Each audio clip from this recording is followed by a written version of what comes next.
Okay, so we're going to dive into 1-6, relations, patterns, and graphs. So we just, for the first part of the lesson, solved equations with one or two variables to find that solution, to find that mystery number. So now we're going to figure out how those we can predict many other mystery numbers based on looking at patterns in a table, in a graph, and also an equation like we've been working on. All right, so we're going to be working with coordinate points using this x, y form, right? And hopefully you are familiar with that.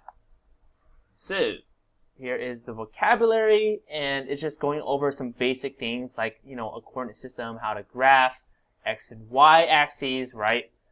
Y is vertical, x is horizontal, an origin ordered pair, like the x-y coordinates. Relation is just a bunch of x-y coordinates. And then domain and range, we'll talk about that. All right, so you have this relation right here, meaning a set of ordered pairs, right? This is, if you remember, right, the first value is always your x values, and then your second values is always your y values, okay? You can create a table. So that lists the x coordinates in the first column and then the y coordinates in the second column. Very similar to how they're set up, right? First and second. So first goes right here, second goes right here. And you kind of just set them up from like this, okay? Where the largest and the x values go first, and then it's from the greatest to the least for the x values, okay? And then y just follows along. All right.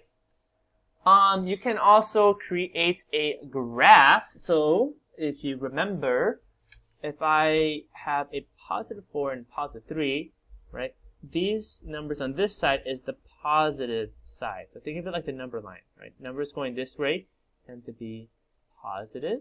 So I go 1, 2, 3, 4, and then I go up 3. So 1, 2, 3. That is for 3, right? So this way is positive. Going up on the y-axis is positive.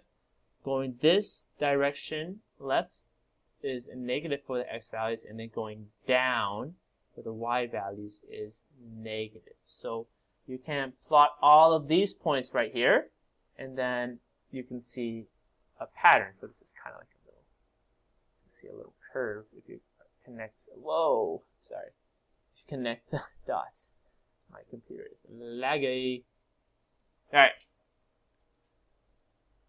So, now there's something called domain and range. And how I want to describe it to you is practically the domain is all the x coordinates in the ordered pair right here. So, as you see here, it does 4, -2, 2, and 0. So I'm going to list that as my domain, just all of my x coordinates, x values. And then all my y coordinates are going to be called my range. So that is 3, -1, and then both -4. So if I have the same number, I just list it once right here. So range is all of my y coordinates. And how I like to think of it is like, my domain, if I have like a house, right? A house is built like on a little flat surface, and that my domain is kind of like my land, what I feel. So I like to think of the x values on the x-axis as domain, okay? And range, right? If I throw a ball, right? I got a ball and I throw it really high. It has a lot of range, okay? So I like to think of range as height, right? If you're really tall or really short, okay? And domain is kind of like flat. So, imagery just to remember.